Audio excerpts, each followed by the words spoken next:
নমস্কার বন্ধুরা, আমরা এই ভিডিওতে আধুনিক ভারতের ইতিহাস নিয়ে আলোচনা করব। আমরা জানি ভারতের ইতিহাসকে ঐতিহাসিকেরা তিনটি ভাগে ভাগ করেছেন: প্রাচীন, মধ্য এবং আধুনিক ভারত। তো আমরা এই ভিডিওতে আধুনিক ভারতের ইতিহাস নিয়ে আলোচনা করব। আধুনিক ভারতের ইতিহাসকে আমাদের পড়ার সুবিধার্থে আমরা তিনটি ভাগে ভাগ করে নিচ্ছি।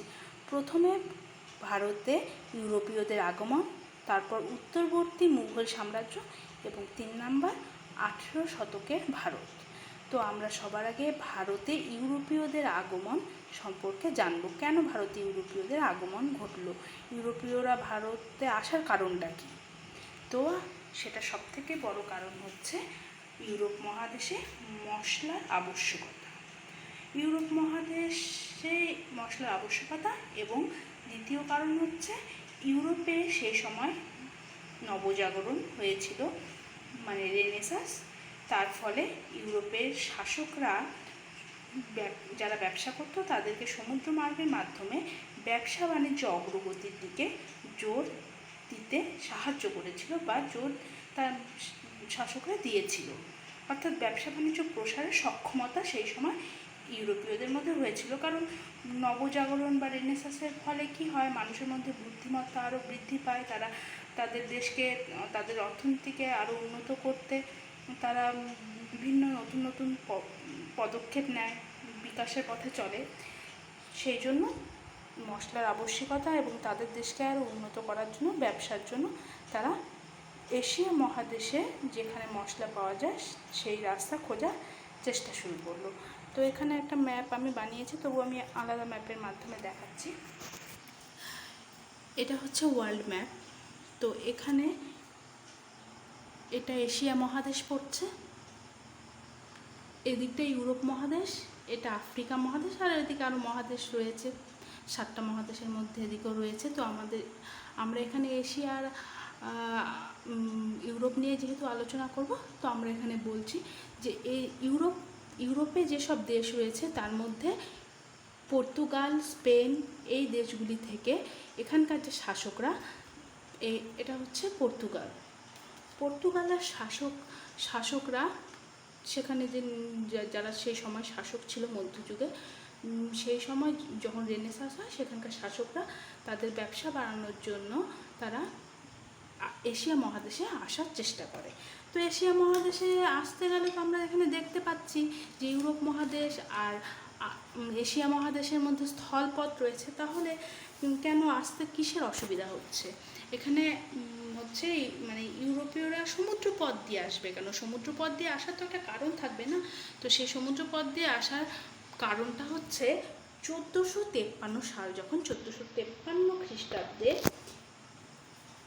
এই তুর্কি, বর্তমানে যে দেশটি তুর্কি, সেখানে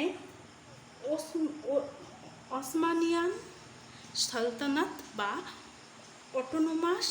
অটোনোমান সাম্রাজ্য নিজেদের আধিপত্য স্থাপন করেছিল।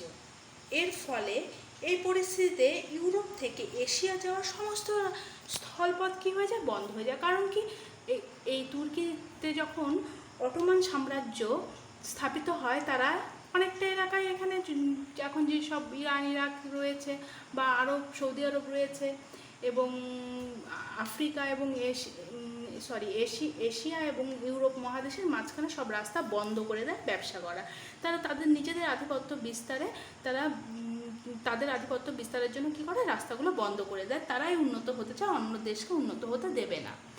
যার দরুন ইউরোপের দেশগুলো যখন ইউরোপে যখন বিভিন্ন জায়গাগুলোতে দেশগুলোতে নবজাগরণ শুরু হলো ইউরোপ মহাদেশে, তখন ইউরোপের মানুষেরা চেষ্টা করতে লাগলো যে তারা তাদের ব্যবসা কী করে বাড়াবে, তাদের বাণিজ্যকে কী করে বাড়াবে। তো তারা ভাবলো যে তারা সমুদ্রপথের মাধ্যমে আসবে, যেহেতু সমস্ত স্থলপথ বন্ধ হয়ে গেছে। তাদের বৈকল্পিক মার্গ এটাই তাদের কাছে, যে সমুদ্রপথের মাধ্যমে আসবে। এবার সমুদ্রপথের মাধ্যমে আসতে হলে তাদেরকে অনেকটা ঘুরেই আসতে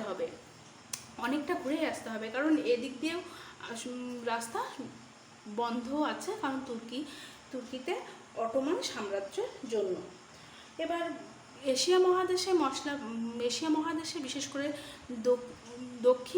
দক্ষিণের দেশগুলি যেরকম Bharat, Myanmar, Thailand, Indonesia, Malaysia, এই দেশগুলিতে মশলা পাওয়া যাওয়ার সবথেকে বড় কারণ হচ্ছে এখানে গ্রীষ্মমণ্ডলীয় অঞ্চল অর্থাৎ ট্রপিক্যাল জোন অবস্থিত।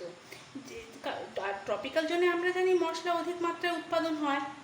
আর মশলা ব্যাপার বা ব্যবসা অনেক পূর্ব থেকেই ভারতের সঙ্গে ইউরোপের চলছিল, কিন্তু এই তুর্কিতে যখন অটোমান সাম্রাজ্য তার শাসন স্থাপন করে, ফলে কি হয়, ফলে তারা এই ব্যবসা বন্ধ করে দিয়েছিল, যার দরুন ইউরোপীয়রা ভারতে সমুদ্রপথের মাধ্যমে আগমন ঘটে। তো সমুদ্রপথে আগমন করেই কি তারা সবার প্রথমে চলে আসতে পেরেছে? না, তার জন্য বিভিন্ন চেষ্টা তারা প্রয়াস করে গেছে। তবে শুধু এটা কারণ নয়, ইউরোপীয়দের সে সময় মশলার আবশ্যকতা দেখা দেয়, সেই জন্য তাদের সমুদ্রপথে আগমন করতে হয়। আর ইউরোপে যে মানুষের বৌদ্ধিক বিকাশ ঘটে কিসের জন্য? তাদের পুনর্জাগরণ অর্থাৎ নবজাগরণের জন্য। তারা কি করে? ব্যবসার প্রতি জোর দেয়, তাদের দেশকে উন্নত করার জন্য, তাদের দেশের সমৃদ্ধি বাড়ানোর জন্য, তাদের দেশগুলিতে সমৃদ্ধি বাড়ানোর জন্য। এই জন্য পঞ্চদশ শতকে কি হয়? পর্তুগাল এবং স্পেনের মতো দুটি নতুন শক্তির উদ্ভব হয় ইউরোপ মহাদেশে। তো এই যে আমরা এখানে দেখতে পাচ্ছি ইউরোপ মহাদেশে এই একটা ছোট্ট দেশ পর্তুগাল এবং স্পেন। তো পর্তুগাল থেকে সর্বপ্রথম বার্থোলোমিউ দিয়াস নামে একজন রওনা দেয় এশিয়া মহাদেশের উদ্দেশ্যে। কিন্তু তিনি কি ছিলেন? একজন পর্তুগিজ, যিনি পর্তুগিজ রাজ পরিবারের ছিলেন। তো তিনি প্রথম ইউরোপিয়ান যিনি আফ্রিকা মহাদেশের মানে সমুদ্রপথে চক্কর কেটে আফ্রিকা মহাদেশের দক্ষিণতম বিন্দু ক্যাপ অফ গুড হোপ পর্যন্ত পৌঁছায়। কত সালে? 1486 অথবা 1487, বিভিন্ন বই বিভিন্ন আছে। তো আমি এখানে 1486 বা 1487 সালে কোথায় পৌঁছায়? ক্যাপ অফ গুড হোপ নামক স্থানে, যেটা সেই সময় আফ্রিকার দক্ষিণতম বিন্দু বলা হতো। তো এখানে তিনি ভাবে যে তিনি হয়তো এশিয়া মহাদেশে পৌঁছে গেছে, কিন্তু পরে বুঝতে পারে যে এটা এশিয়া নয়, তাহলে এটা হচ্ছে আফ্রিকা। তো এখানে পর্যন্তই তিনি এসেছিলেন, তিনি এশিয়া মহাদেশে যাননি। তাহলে যদি বলা হয় যে এশিয়া মহাদেশে প্রথম আগত ইউরোপীয়, সমুদ্রপথে আগত ইউরোপীয়কে, তাহলে বলতে হবে যে বার্থোলোমিউ দিয়াস। এবার আমরা জানতে পারবো যে এরপরে 1492 সালে কলম্বাস নামে একজন পর্তুগিজ, তিনি এশিয়া মহাদেশে বিশেষ করে ভারতের খোঁজে বেরিয়ে পড়েন। এবং এখানে এই অঞ্চলটা যেহেতু ঝড়ের অঞ্চল, এখানে সেই উত্তমাশা অন্তরীপ বলা হয়, তো এখানে প্রচণ্ড ঝড়ে পড়েন এবং ঝড়ের চোটে তিনি তার যে জাহাজ, সেটা ঝড়ের চোটে কি হয়, এদিকে না এসে ঘুরে গিয়ে নর্থ আমেরিকা, সাউথ আমেরিকার মাঝখানে যে দ্বীপগুলো রয়েছে, ক্যারিবিয়ান দ্বীপগুলো, সেখানে পৌঁছে যায়। এবং তিনি যে দ্বীপটিতে গিয়ে ওঠেন, বর্তমানে যে ওয়েস্ট ইন্ডিজ, তো তিনি যখন সেই দ্বীপে গিয়ে পৌঁছান 1492 সালে, তো তিনি ক্যারিবিয়ান দ্বীপে পৌঁছে যান এবং তিনি সেখানে কোনো মশলার খোঁজ পান না। তখন তিনি বুঝতে পারেন যে তিনি ইন্ডিয়াতে পৌঁছাননি, এশিয়া মহাদেশে পৌঁছাননি, তিনি ঝড়ের জন্য বিপরীত দিকে চলে গেছেন। এবং তিনি এই জায়গাটির নাম কি দেন? তিনি এই জায়গাটির নাম দেন ওয়েস্ট ইন্ডিজ। এরপর আমরা যাকে জানি ভাস্কো দা গামাও একজন পর্তুগিজ, যিনি ইউরোপ মহাদেশ থেকে প্রথম ভারতে এসে পৌঁছেছিল। তো ভাস্কো দা গামাও ভারতের খোঁজে বেরিয়ে পড়ে এবং ভাস্কো দা গামা ভারতে পৌঁছে যায়। কোথায় পৌঁছায়? কালিকট বন্দরে। তিনি কালিকট বন্দরে কত সালে পৌঁছে যান? 1498 সালে। ভাস্কো দা গামাই প্রথম ইউরোপিয়ান ব্যক্তি যিনি সমুদ্র পথের মাধ্যমে ভারতে 1498 সালে পৌঁছান। এবং তৎকালীন যে আমাদের কালিকট, সেটা বর্তমানে যেটা কেরালাতে অবস্থিত, যেটাকে কালিঝড় বলা হয়, বর্তমান নাম কালিঝড়। তো কালিকটে পৌঁছায় তবে সেই সময়কার মানে 1498 সালে সেই সময়কার সেই কালিকটের একজন শাসক ছিল, হিন্দু শাসক, যার নাম ছিল জামুরিন। সেই জামুরিন তাকে দুর্দান্তভাবে স্বাগত জানায় কালিকট বন্দরে। ভাস্কো দা গামাকে হচ্ছে এই কালিকট বন্দরে বা ভারতে নিয়ে আসতে সাহায্য করেছিল একজন গুজরাটি ব্যবসায়ী আব্দুল মাজিদ তাকে, মানে তিনিও একজন বলতে গেলে নাবিক এবং ব্যবসায়ী। তিনি কি করেছিল, নিয়ে হচ্ছে কালিকটে বন্দরে সমুদ্রপথের মাধ্যমে নিয়ে আসতে সাহায্য করেছিল। তাই ভাস্কো দা গামা এই পর্তুগাল থেকে পৌঁছে আফ্রিকা হয়ে তারপর কিন্তু ভারতে এসেছে, মানে এই পথ হয়ে ভারতে এসেছে। তো আব্দুল মাজিদ একজন নাবিক বা ব্যবসায়ী, যিনি ভাস্কো দা গামাকে সাহায্য করেছিল আরব সাগরে। এবং ভাস্কো দা গামা যখন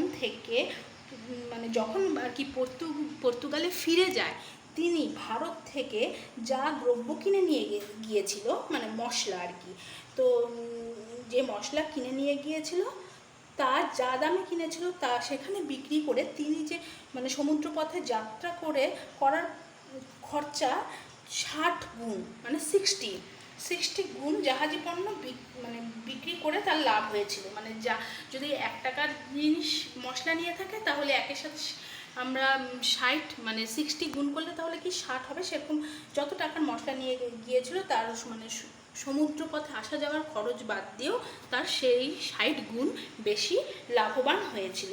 আর এর ফলে কি হয়, সেখানকার রাজকুমার হেনরি দ্য নেভিগেটরদের সাথে আলোচনা, বা সেখানকার রাজকুমার সে সময় যে ছিল তার সাথে আলোচনা হয়, এবং তারা বুঝতে পারে যে এই দেশ থেকে যদি আমরা মশলা আনতে পারি বা সেখানে গিয়ে যদি ব্যবসা করতে পারি, তাহলে কি হবে, তাদের দেশের উন্নতি হবে, তাদের দেশ বিকশিত হয়ে উঠবে। সেই জন্য তারা প্ল্যান করে যে তারা ভারতে এসে ভারতের বিভিন্ন জায়গাতে তাদের কোম্পানি গড়ে তুলবে। তো সেই জন্য সেখানকার যে রাজা, মানে পর্তুগালের যে রাজা, একটা কোম্পানিকে ভারতে পাঠায়। ভারতে আসা প্রথম ইউরোপীয় কোম্পানি সেটা পর্তুগাল কোম্পানি। সেই কোম্পানিটার নাম হচ্ছে এস্টারো ডো দা ইন্ডিয়া। এটি এক সরকারি কোম্পানি ছিল। এস্টারো দা ইন্ডিয়া একটা কি ছিল, সরকারি কোম্পানি, এবং এটা কি ছিল, পর্তুগাল দেশের কোম্পানি, যেটা ভারতে সর্বপ্রথম কোনো ইউরোপীয় কোম্পানি। তো আমরা যদি দেখি ভারতে ইউরোপীয়দের আগমন, তো ভারতে যখন আমরা ইউরোপীয়দের আগমন দেখব, তো আমরা সেটাকে দুভাবে ভাগ করতে পারি। ভারতে ইউরোপীয়দের আগমনে যদি আমরা নাবিকের দিক থেকে দেখি এবং কোম্পানির দিক থেকে দেখি, নাবিকের দিক থেকে যদি আমরা দেখি, ভারতে প্রথম ইউরোপীয় নাবিক হচ্ছে পর্তুগালি নাবিকই ছিল। তারপর কোন দেশের ছিল, ডাচ। মানে পর্তুগাল নাবিক ভারতে প্রথমে এসেছিল, তারপর এসেছিল ডাচ, বর্তমানে যাকে হল্যান্ড বা নেদারল্যান্ড বলা হয়।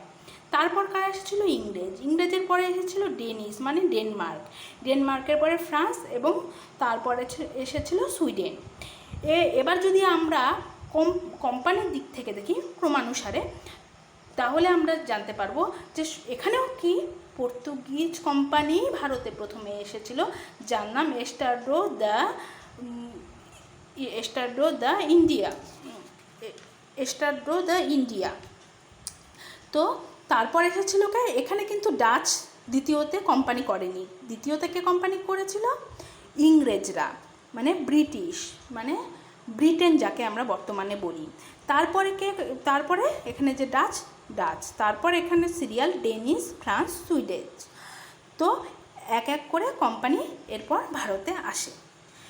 এরপর ভারতে তো ইউরোপীয়দের আগমন হলো। এবার ভারতীয় ইউরোপীয়দের আগমনে আমরা সবার আগে জানতে পারলাম যে পর্তুগালরা এসেছিল। তো পর্তুগালরা কে এসেছিল, ভাস্কো দা গামা সবার আগে এসেছিল। কত সালে, 1498 সালে। তারা পর্তুগালিদের প্রথম কোম্পানি সেটা হচ্ছে এস্টাডো দা ইন্ডিয়া, যেটা প্রথম একটা সরকারি কোম্পানি ভারতে এসেছে। শুধু সরকারি কোম্পানি নয়, প্রথম একটা ইউরোপীয় কোম্পানি যেটা ভারতে এসেছিলো। আর সবথেকে বড় কথা হচ্ছে এই সরকারি কোম্পানিটা হওয়াই ছিল ভারতে পর্তুগালদের পতনের মূল কারণ, যেটা আমরা পরবর্তীতে আলোচনা করব। আর এই স্টার্ট টু দ্য ইন্ডিয়া এই কোম্পানিটা স্থাপনা করেছিল কে? পর্তুগাল সরকার দ্বারা স্থাপিত হয়েছিল। আর তাদের প্রথম কোম্পানি ছিল কোচিতে। যাই হোক, আমরা আজকের ভিডিও এখানেই শেষ করছি। আমরা পরবর্তী ভিডিওতে ভারতে ইউরোপীয়দের আগমনে পর্তুগালের ডিটেলস নিয়ে আলোচনা করব। তারপর এক এক করে যেগুলো আছে সেটা নিয়ে আলোচনা করব। ঠিক আছে, ধন্যবাদ।